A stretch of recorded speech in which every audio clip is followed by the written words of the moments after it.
सुप्रभात बच्चों। आज हम हमारे हिंदी पाठ्य पुस्तक की कविता निर्माणों के पावन युग में यह देखेंगे, इसके बारे में जानकारी लेंगे। इसके कवि हैं अटल बिहारी वाजपेयी जी। पहले इनका जीवन परिचय हम देखेंगे। अटल बिहारी वाजपेयी जी का जन्म मध्य प्रदेश के ग्वालियर शहर में हुआ था।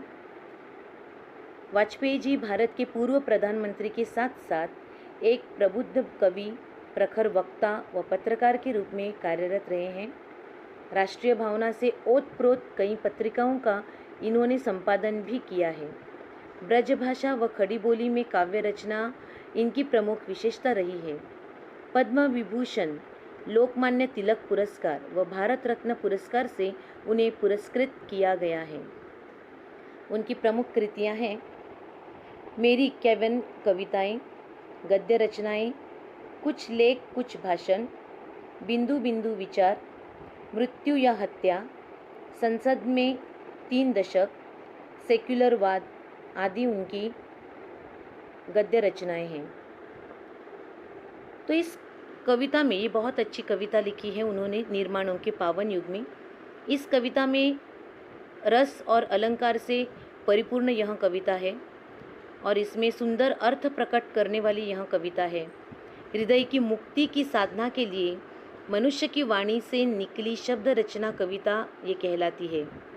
कविता मनुष्य को स्वार्थ संबंधों के संकुचित घेरे से ऊपर उठाती है और श्रेष्ठ सृष्टि से सुरीला संबंध जोड़ने में सहायक होती है। इस कविता में कवि वाजपेयी जी ने वसुधैव कुटुंबकम के नूतन अनुसंधान, संस्कृति के सम्मान, जगत का कल्याण, उत्थान करने के साथ साथ चरित्र निर्माण एवं मानवीय गुणों को महत्व दिया है।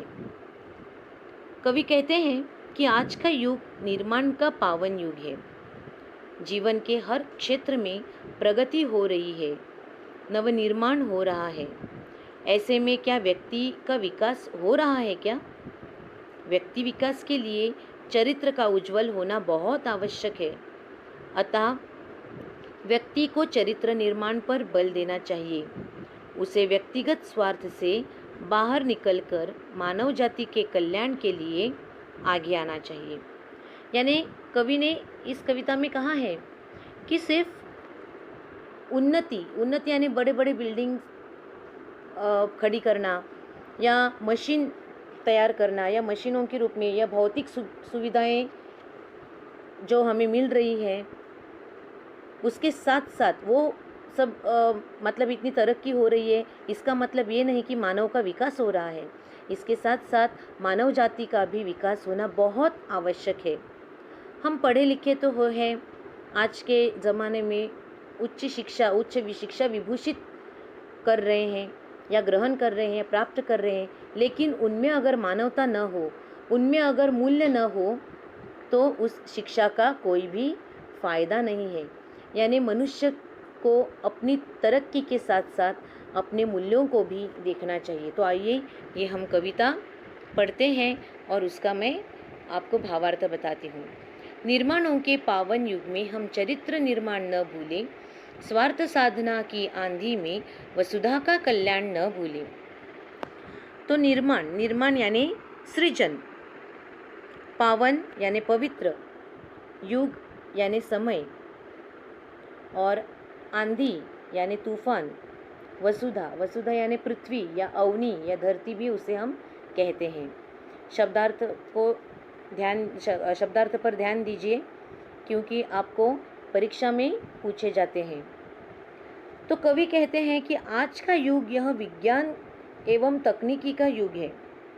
विज्ञान और तकनीकी के इस युग में नई नई चीज़ों की खोज हो रही है, नए नए आविष्कार हो रहे हैं, व्यक्ति का भौतिक विकास हो रहा है। ऐसे में व्यक्ति को अपने चरित्र निर्माण पर भी बल देना चाहिए, ध्यान देना चाहिए। उसे अपने व्यक्तिगत स्वार्थ को दूर करना चाहिए, उसका त्याग करके मानव जाति के कल्याण के लिए आगे बढ़ना चाहिए। तो बच्चों, यह बहुत ज़रूरी है कि हमें हमारा स्वार्थ त्याग करके सभी मानव जाति का विकास करना, यही सच्ची मानवता है, यही सच्चा धर्म है। आगे क्या कहा है देखो, माना अगम अगाध सिंधु है, संघर्षों का पार नहीं है, किंतु डूबना मंझधारों में साहस को स्वीकार नहीं है। जटिल समस्या सुलझाने को नूतन अनुसंधान न भूले। अगम, अगम यानी अपार, अगाध, अगाध यानी अथाह, सिंधु, सिंधु यानी सागर, सागर को सिंधु यह कहा है। मंझधार, मंझधार यानी लहरों के बीचों बीच, उसे मंझधार कहते हैं। जटिल यानी कठिन, और अनुसंधान यानी खोज या अन्वेषण, जो नई नई खोज होती हैं, नई नई तकनीकी आती है, उसे हम अनुसंधान कहते हैं। तो इस परिच्छेद में कवि कहते हैं कि माना कि समुद्र बहुत अपार है, अपार यानी बहुत बड़ा है, बहुत गहरा है, अथाह है। इसी तरह यानी जिस प्रकार समुद्र इतना बड़ा होता है, उसी प्रकार मनुष्य के जीवन में भी बहुत सारे संघर्ष होते हैं, बहुत सारी कठिनाइयाँ होती है। इन संघर्षों का अंत कभी नहीं होता। एक आता है, दूसरा जाता है, एक जाता है तो दूसरा आता है, दूसरा जाता है तो तीसरा आता है। इस प्रकार मनुष्य के जीवन में संघर्ष हमेशा शुरू ही रहते हैं। कठिनाइयाँ आती जाती रहती है, लेकिन इससे हमें कभी भी डरना नहीं चाहिए। हमें इसका डटकर मुकाबला करना चाहिए। साहस या धैर्य हमारे मन में होना चाहिए, हम में होना चाहिए। साहसी व्यक्ति को संघर्ष रूपी लहरों के बीचों बीच डूबना स्वीकार नहीं करना चाहिए। यानी जो साहसी लोग होते हैं, वे अपने आप को कभी कमज़ोर नहीं करते, अपने आप को कभी कम महसूस नहीं होने देते, बल्कि वे आगे बढ़ते हैं, वे उन कठिनाइयों का सामना करते हैं। उसी को सच्चा जीवन कहते हैं। सच्चा जीवन वही लोग जीते हैं जो कठिनाइयों का डटकर मुकाबला करते हैं। प्यारे बच्चों,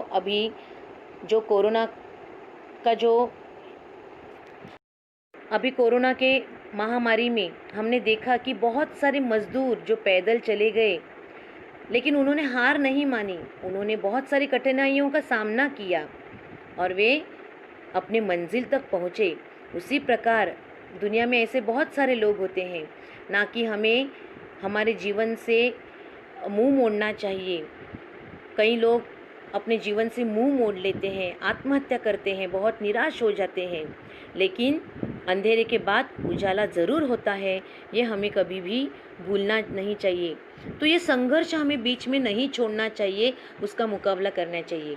व्यक्ति को हमेशा कठिन समस्या सुलझाने के लिए नई नई खोज करना नहीं भूलना चाहिए। यानी इन कठिनाइयों का सामना हम किस प्रकार करें, इस प्रकार की नई नई खोज हमें करनी चाहिए। ऐसा कवि ने, देखो कितना अच्छा कहा है कवि ने।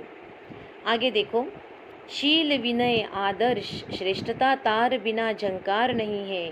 शिक्षा क्या स्वर साध सकेगी यदि नैतिक आधार नहीं है। कीर्ति कौमुदी की गरिमा में संस्कृति का सम्मान न भूले। तो कवि इस परिच्छेद में कहते हैं कि जिस प्रकार तार के बिना झंकार सुनाई नहीं देती, यानी अगर जो वाद्य हैं हमारे, उसमें अगर तार ही नहीं है तो बिना तार के वो वाद्य नहीं बजेगा, उसका कोई भी मतलब नहीं है। उसी प्रकार अगर मनुष्य में शीलता, विनयता, आदर्श और श्रेष्ठता, ये गुण अगर मनुष्य में हो तो उस मनुष्य का चरित्र उज्जवल हो सकता है, उस मनुष्य का जीवन उज्जवल हो सकता है। सच्ची शिक्षा वही होती है जिसका आधार नैतिकता हो। मनुष्य को इस बात का ध्यान रखना चाहिए कि उसे यश या ख्याति या प्रसिद्धि रूपी उज्जवल चांदनी के गौरवमय प्रकाश में अपनी संस्कृति का सम्मान करना नहीं भूलना चाहिए। यानी हम कितने भी पढ़े लिखे क्यों न हो, लेकिन हमारे भारतीय संस्कृति के अनुसार ही हमें चलना चाहिए। हमारी संस्कृति ये कहती है कि बड़ों का सम्मान करो। हमारी ये संस्कृति कहती है कि वसुधैव कुटुंबकम, यानी ये वसुधा, ये धरती, ये इसे हरा रखो और इसका अपने कुटुंब या परिवार जैसा पालन करो। इस वसुधा का कल्याण करना सभी मनुष्य का कर्तव्य है, ना कि किसी एक व्यक्ति का, बल्कि हम सभी का कर्तव्य है कि हमारी वसुधा का कल्याण हमें करना चाहिए। अभी वसुधा यानी पृथ्वी में सभी प्रकार के जीव जंतु आते हैं, सिर्फ पेड़ पौधे नहीं बल्कि सभी प्रकार के जीव जंतु आते हैं, उसका हमें ख्याल रखना चाहिए। सिर्फ इंसानों का नहीं बल्कि सभी जीव जंतुओं का भी ख्याल रखना चाहिए। तो इस प्रकार कवि ने इस कविता में कहा है। इस परिच्छेद में जो कठिन शब्द है कीर्ति, कीर्ति यानी ख्याति या प्रसिद्धि, कौमुदी, कौमुदी यानी चांदनी, गरिमा, गरिमा यानी महत्व या गौरव। अगला परिच्छेद देखो, आविष्कारों की कृतियों में यदि मानव का प्यार नहीं है, सृजनहीन विज्ञान व्यर्थ है, प्राण का उपकार नहीं है। भौतिकता के उत्थानों में जीवन का उत्थान न भूले। देखो कितना महत्वपूर्ण, कितनी बात कही है कवि ने। सृजनहीन, सृजनहीन यानी निर्माणहीन, भौतिकता यानी सांसारिकता, उत्थान, उत्थान यानी उन्नति। तो कवि कहते हैं कि निर्माणों की इस पवित्र युग में मनुष्य नए नए निर्माण कर रहा है, नई नई खोज हो रही है, लेकिन नए निर्माणों के साथ साथ हमें अपना भी चरित्र निर्माण करना नहीं भूलना चाहिए। हमें चरित्रहीन नहीं होना चाहिए बल्कि चरित्रवान होना चाहिए। हर मनुष्य का जीवन चरित्रवान होना चाहिए। इस युग में लोग स्वार्थी हो रहे हैं। अपनी हित साधना की आंधी में हमें संसार के कल्याण की बात नहीं भूलनी चाहिए। भले ही मनुष्य नए नए आविष्कार कर रहा है, पर यदि उस आविष्कार में मानवता की भावना नहीं है, शांति की कामना नहीं है, प्राणी मात्र पर उपकार करने का भाव नहीं है, तो सृजनहीन विज्ञान यानी आविष्कार ये जो हो रहे हैं वो व्यर्थ है, उसका कोई भी फायदा नहीं है। मनुष्य को सांसारिक उन्नति के साथ ही अपने जीवन के साथ अपने जीवन के उत्थान, उत्थान यानी प्रगति के बारे में भी नहीं भूलना चाहिए। जीवन की उन्नति तभी संभव है जब हर एक मनुष्य के हृदय में प्रेम, मानवता, नैतिकता और शांति का सृजन होगा। हमें अपनी स्वार्थ साधना की आंधी में संसार के कल्याण की बात नहीं भूलनी चाहिए। जब संसार का कल्याण होगा तभी मनुष्य का कल्याण हो सकता है, ये बात हमें भूलनी नहीं चाहिए। पैसों से सब कुछ हम खरीद नहीं सकते, पैसों से हम शांति नहीं खरीद सकते, पैसों से हम एक दूसरे का सुख नहीं खरीद सकते, बल्कि प्यार और संवेदनशीलता का भाव अगर हम में हो तो ये जीवन, सभी का जीवन सुखमय ज़रूर होगा। तो मैं उम्मीद करती हूँ कि आपको ये कविता समझ में आई होगी। इस कविता के जो मैंने प्रश्न दिए हैं वो आपको लिखने हैं और भावार्थ भी दिया है। कविता में आए हुए कठिन शब्द वो भी मैंने दिए हैं, वो सब आपको आपकी कॉपी में लिखना है। धन्यवाद।